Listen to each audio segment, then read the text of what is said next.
Good morning, interwebs. Let me see if I can fix these video streams real quick. We're going to add in our guests for today. All right. Hey, everybody. Let's get these videos in. There's Jason. Hey, Jason. Hey, Jeff. And bring in Matt. There we go. All right. It worked. So the interwebs can now see I've got this set up, so we've got all three of us side by side, a little bit of branding. It looks kind of cool. We'll clean this up again later, but I think for right now, this looks pretty cool. I'm super excited. Awesome. Well, everybody on the internet and on the YouTubes, thank you so much for joining us on another episode of the Baz Bites live stream. We go live every Friday morning at 11 a.m. Pacific time. Talk about all the new hotness and other things in technology in and around the Bay Area. Sometimes Cisco focused, other times not. Just like to talk tech. So today we are actually joined by a really special guest that both Matt and I have been friends with and known for a while, Jason Pfeifer. Jason, you want to take it away with a quick intro? Hey, Jeff. Hey, Matt. Yeah, thanks, Jeff. Hey, everybody out there. I'm Jason Pfeifer. I was with Cisco for 23 years, and most of that time I worked in development. So I developed a few products within Cisco. Started with internal tooling, and then eventually went out. Developed a product called the Embedded Event Manager, which was a level of programmability on the devices, and then eventually went out more towards the field and started working on some of the controller-based technologies in the data centers. So PCI, for example, and then eventually tetration, and then eventually said, hey, this thing around programmability is really heating up. I think there's a real need in the community external to Cisco. So I decided to bounce out of Cisco and try to help fill some of the gaps in the community around network programmability, workflows around programmability, and all that good stuff. Right on, man. I am so jazzed to hear about it. It's been like a favorite spot of mine for years now. So excited to dive into it with you. But real quick, before we really get into things, Matt, do you want to give a quick intro for everybody? Yeah, quick intro. Matt Okuma, systems architect at Cisco, and been with Cisco just about 10 years, and known Jason a really long time as well. So super excited to hear his view on what's going on in the industry around programmability. And we share, lab time together, and I just see some of the amazing stuff he's doing. Worked with some of the companies he's working with, which has been great with my customers. So excited for the discussion. Awesome. Thanks, Matt. And again, thank you everyone joining us today, whether you're watching this live or on the replay later on. We really appreciate it. So anyone who is watching live right now, if you have any questions, definitely throw it in the chat in the comments. We'll throw some questions out. We'll put a couple points out there for you to ask questions throughout, and we'll definitely bring them up to Jason and Matt as we go through the conversation today. And if you're interested in keeping up with us, just hit that little bell. Where is it? Right down here? The bell button right down here on YouTube, so you can get notifications of all of our videos and streams as they go live. So we are here today to talk a lot about exactly what you described, Jason, sort of automation, programmability. It's a huge set of topics, and I think all three of us have been around the subjects at Cisco and outside Cisco for some time and in different capacities. And so I think one of the key reasons we really wanted to get your perspective is, Matt and I work with customers every day from inside Cisco over, and we through programs like DevNet and our software POV teams and other groups that can do some of this work. My hope was that we really could talk to you a lot about, now that you've left Cisco or made the next step beyond Cisco to help a different the community at large from a different perspective.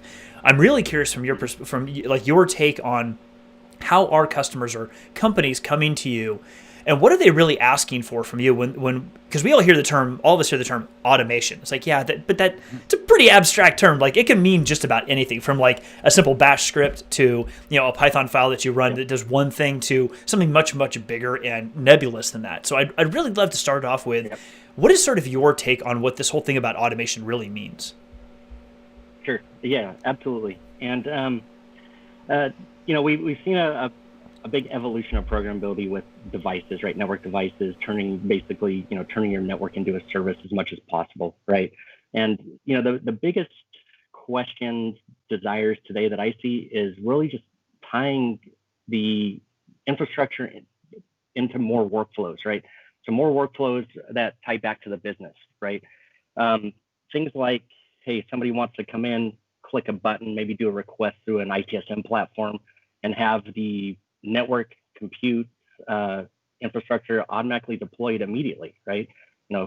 And this is where we see a lot of the questions coming from. How do we do that? How do customers do that, right?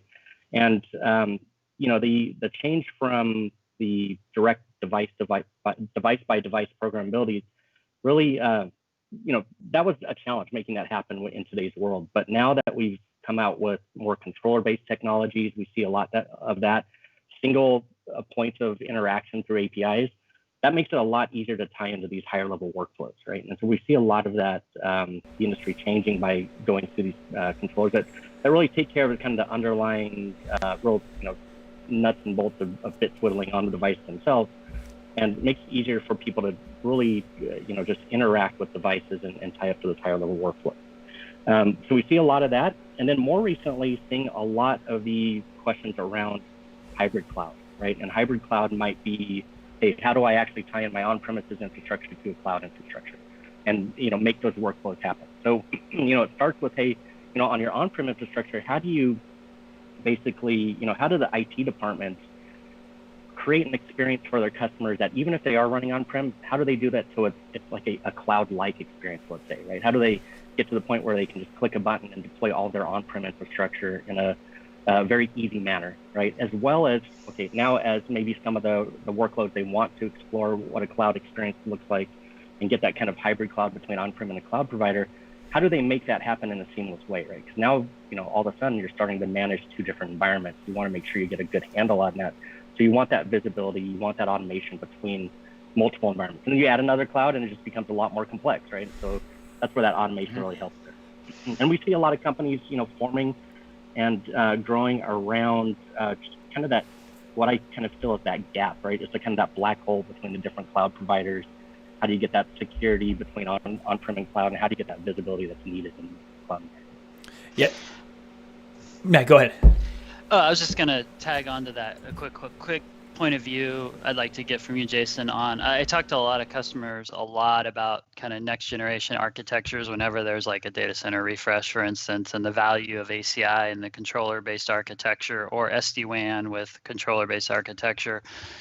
Yep. And the importance of it is sometimes, I liked your perspective on, hey, now we have controllers that we can just hit and it can touch everything at once. How more difficult is it for customers that don't adopt those next generation controller-based architectures when they have impending events and refresh in general? Like, I'm just trying to get a level of effort from the two different types of architectures. So I think it's a key point that often it's one hump we have to get over if people are going to move into automation and kind of next generation software-defined stuff in general. So it's hard.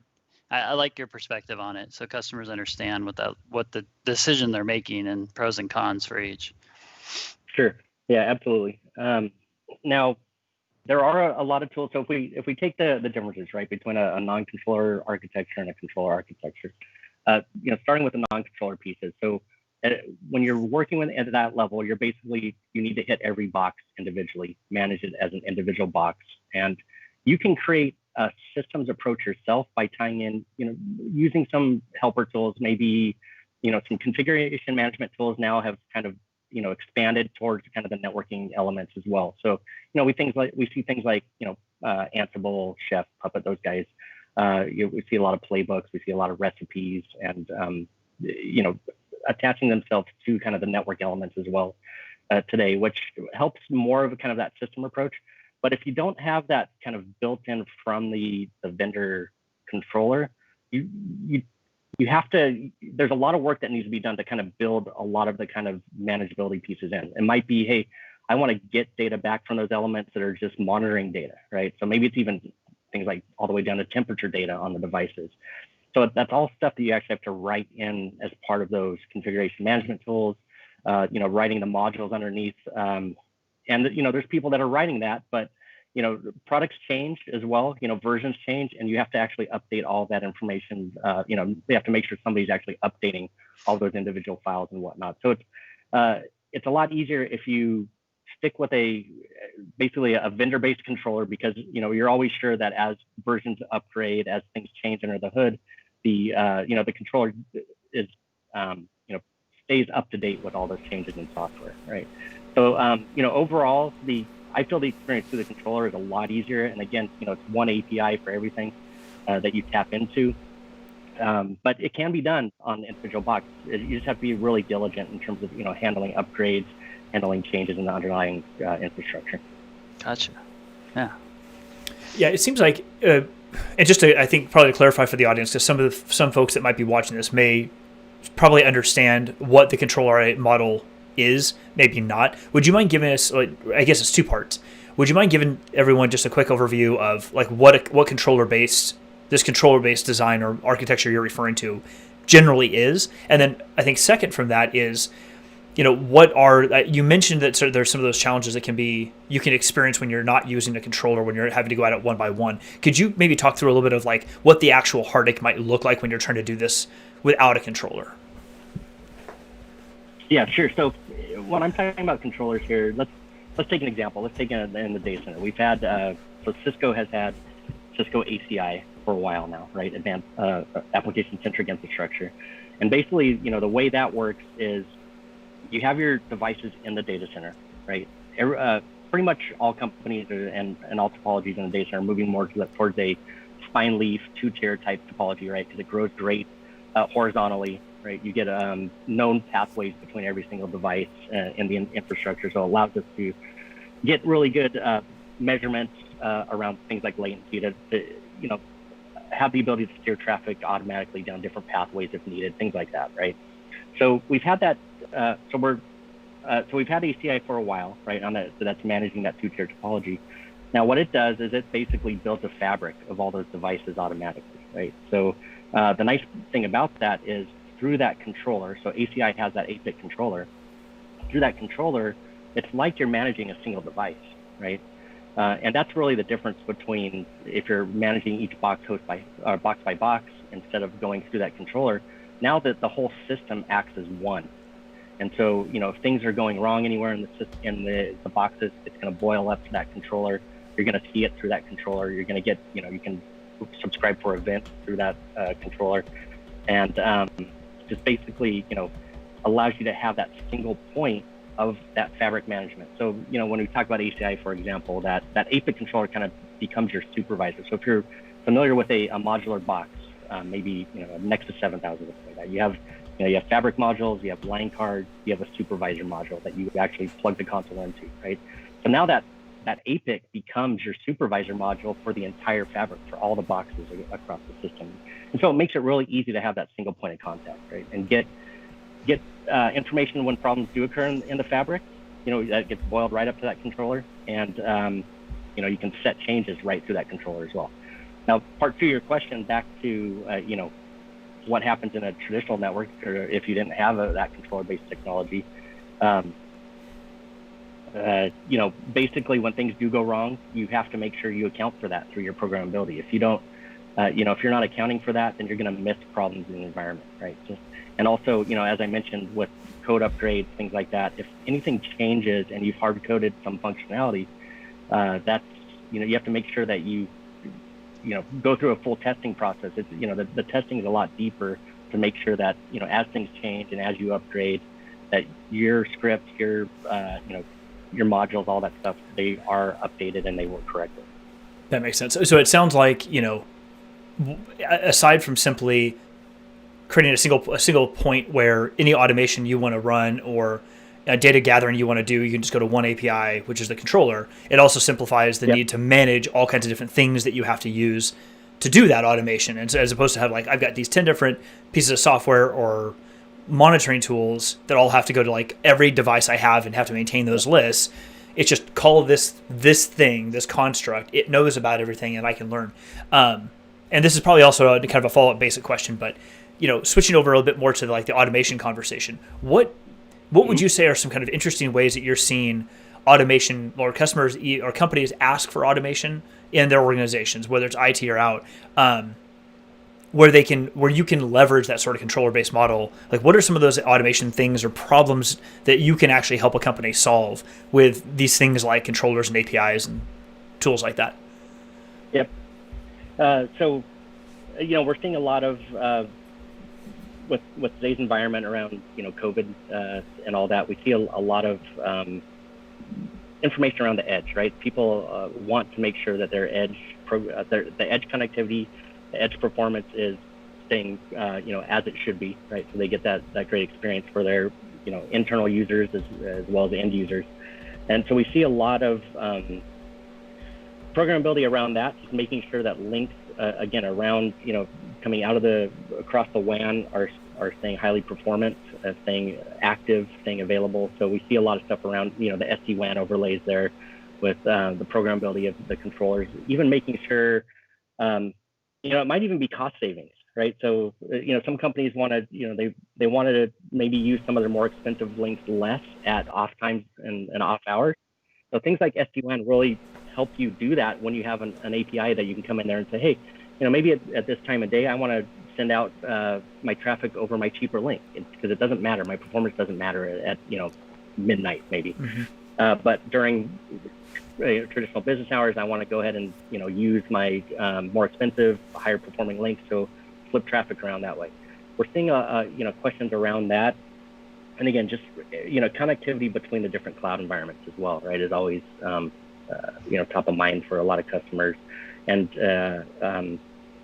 again, the controllers really help with that, right? So it's all about, again, just turning different parts of the network into the service, whether it is the data center piece, the campus side, or the WAN side. Just turning all this into a service that's consumable is top of mind. And then it all goes back to kind of the end user experience, right? So how do those help the end users overall, right? So getting it in, tying that again up into your service catalogs, incident management, all of that good stuff.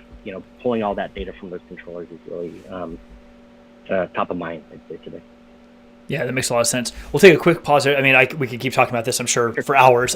Just a quick pause there. I know we've got a few folks joining us on the live stream, which is awesome. Thank you all for being here. If you have any questions for Jason or for Matt, definitely drop them in the comments. We're talking a lot about how automation can actually be implemented, as well as what companies are asking for when it comes to this just general concept of automation.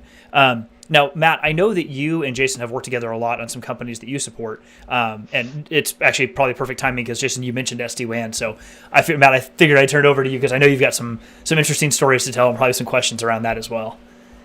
Yeah, I mean, a lot of stuff Jason was highlighting around just SD-WAN, working with him, working with customers. He's built a really neat platform called BitPaths, which we've used with my customers together to demonstrate custom SD-WAN topologies in a lab environment that represent the customer's network. So we're able to demonstrate features within the SD-WAN platform outside of production, but mimicking their production environment, which has been really, really helpful for customers to be able to see this stuff, the newer architecture, controller-based architecture, if they're not used to it, and see how we can, all the benefits that Jason's highlighting, right? And it naturally leads to, after they get the foundation, Jason could layer in things like AppD and SD-WAN. Like if an app is not performing well, how can he program in, how easy is it to, determine that and then switch traffic and move traffic? So, really neat to see like the possibilities that you can do with automation when you get down to some core business problems that customers have.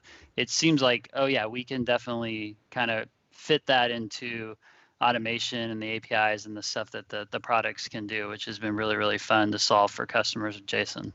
Absolutely. Yeah, so I'll expand a little bit about that on BitPaths as well, right? So what we really did there is we wanted to take a real crawl, walk, run approach to helping people learn about SD-WAN and other technologies as well. But first focus was SD-WAN there. So we actually took an approach of, hey, customers that are just trying to figure out what is SD-WAN, how is it different from a traditional WAN environment. We had some pre-built labs, things like that they come in and play with, utilize in our environment, right? It's SaaS hosted. And then more of that kind of walk approach is where we start talking, and this is where we did quite a bit of work with Matt's customers there around, hey, how do we really showcase the customer what it will look like right into their environment. So utilizing some technologies that allow us to mimic the customer's environment, and then walk them through the environment and let them know this is what it's going to look like when you deploy it directly into your environment. And the nice thing with that is it also allows us, as we're going through that exercise, so it allows us to build templates. It allows us to build configuration directly for that customer environment. So when they are ready to actually deploy real kit, on site or do a bigger rollout, we'll have that already for them in terms of configuration already, right? So there's no surprises there as they start rolling out. And then finally, as Matt was talking about, kind of some of the advanced functionality, we have kind of that run phase too for customers that really have, they've taken that, they've gone down the path of SD-WAN. Now they want to, get more functionality in place. This is where we start tying in different products together to give a better experience, right? So that's what that kind of run phase shows. So, as Matt talked about, tying in maybe things like some of the visibility software, right? The app dynamics data, things like that, and just using that to feed in better path choices, and that's SD-WAN. That's pretty rad. I mean, the fact that, I know some of these solutions outside of BitPass, some of these have been, or most of these have been, solutions that Cisco sells, but I've got to imagine that this is not unique to Cisco stuff. Like what you're describing, using BitPass is a really good example. Like this is not unique to Cisco. Like not that I don't want to toot our horn, but it seems like this is something you've probably built to scale out to any vendor or any technology solution, just depending on what the customer or the company actually needs to solve their problem. Yeah, it is, right? So, as much as we like everything to be Cisco based, it's, the reality is it's not always Cisco, but as long as, companies produce great APIs, then, it's basically we can tie all the products together, right? So this is about solution building more than, product selling. It's basically, we want to provide, great functionality for the end users, for the customers. Now, if Cisco makes that best in breed product to allow the, a great set of APIs across products, then, of course we want to lead with that, right? Because, it's going to just be a better experience for the customer overall. Yeah, absolutely. I mean, at the end of the day, it's really just about solving a company's problems. And regardless of what technology vendor you use, whether it happens to be where Matt and I work today, where you work, or wherever, that doesn't matter. It's, can we help a customer solve or a business solve a real problem for them? That's kind of the crux of it, right? Absolutely. Yeah. Right on. Kristen's joining us. Kristen Gilberto's here with us in the audience. I appreciate having you, Kristen. She said, I threw it up a second ago, but she said, nice backgrounds. I can't tell which are real and which are virtual. I gotta say, right? When you first joined, Jason, I've seen Matt's before, so I was like, I'm pretty sure Matt's not in an actual office right now. But when I saw yours, I'm like, no, that does look like something I could imagine you being in every day at home.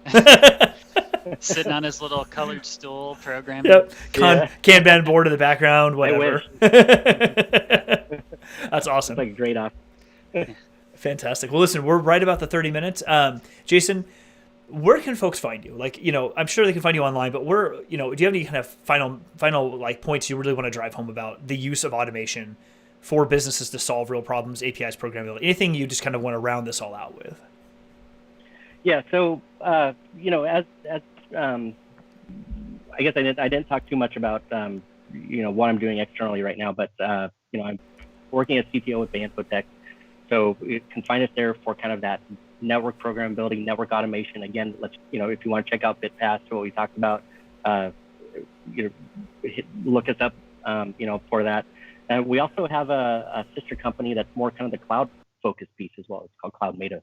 So, with that company, what we're doing is really focusing on business transformation, helping customers move towards the cloud, having that better hybrid cloud environment, and a better experience overall as they go towards the cloud. Whether it's security, visibility, performance, we're there to really help with that. So, that's where you can find me. Also on LinkedIn. I was talking to you beforehand. I'm not really on too many social media platforms. That's okay. So I try to hide out a little bit. But, I am on LinkedIn somewhere. That's all good, man. You can find me there. Don't you worry. We're going to be pointing everyone to BayInfoTech and to you on LinkedIn, which will be awesome. Well, Jason, thanks so much for being on the show. Matt, any parting words you want to leave us with before we wrap up for today? Yeah, definitely. If any of this is top of mind to you, definitely hit us up, comment to us, reach out to us on LinkedIn. I can hook you up with Jason, and he's one of the best in the industry. I've been working with him a long time, and he just has a great attitude, great way to approach things. So highly recommend getting in touch with them to discuss any and all of this stuff. Awesome. Thanks, Matt. Just to kind of close things out, I think the key, at least from my perspective, the key takeaway from, and I know we could talk with you, Jason, for hours probably about these things and dive in 100 miles into the depth of like how to build these automation scripts and CI/CD and all that type of stuff. I think for me, what's so interesting about this is the idea that, like, speaking of Amazon, like AWS Marketplace and CloudFormation and all the things that you can do with AWS and how easy it's been for companies or individuals to spin resources up there, it's almost felt like art. Like, just, it's creative, you do whatever you want, things are built up. And it's almost sort of like what we're seeing now through a lot of this automation that you're talking about is like life mimicking that art. Like, we're finally starting to see like companies internally embrace this sort of like what has felt almost abstract in a public cloud like an AWS or a GCP or whoever. And we're starting to see it become, companies want to adopt it more. I mean, now more than ever with COVID. And we've heard companies for years say, oh, we're going cloud first. And nothing really happened because that's not something that's an easy path to go down. But with COVID, it's become even more relevant that like everyone's at home, everyone's remote, like having these cloud native or cloud based systems, whether they're SaaS or some sort of microservices type application you're building, it just makes sense to adopt more of that because you don't have to be in a monolithic environment building someplace anymore. You can kind of do whatever you need. And we're seeing companies do that left and right. And the more that they can have their eyes opened to what is possible when you look at an API or some sort of programmability solution, a controller-based model. Like, there's just so much more you can do and like enable your business to do when you're willing to spend a little bit of time thinking about those. And I don't mean everyone out there needs to become a programmer. Like, you have a background in software development, but I don't, Matt doesn't, but we still understand enough of how that stuff works to be able to help companies understand what's possible. Like that sort of art of the possible, as a mutual friend of ours likes to say. Yep. Right on. Well, thanks everyone for joining today. We really appreciate it. As we said before, you can see there on the screen, every Friday morning at 11 a.m. Pacific time, we go live here on the Baz Bytes YouTube channel. Usually Matt and I, if not one of the other folks on our team, and then we're joined by special guests, nearly as awesome as Jason is. We try to make it legit. If you want to keep up with everything we're doing here on the Baz Bytes channel, I think it's down here in the corner. Hit that big subscribe button, and then you'll keep up with all the stuff that we're doing. There's a little bell icon. If you just click on that bell, you get notifications. We'd love a thumbs up on the video if you like the content.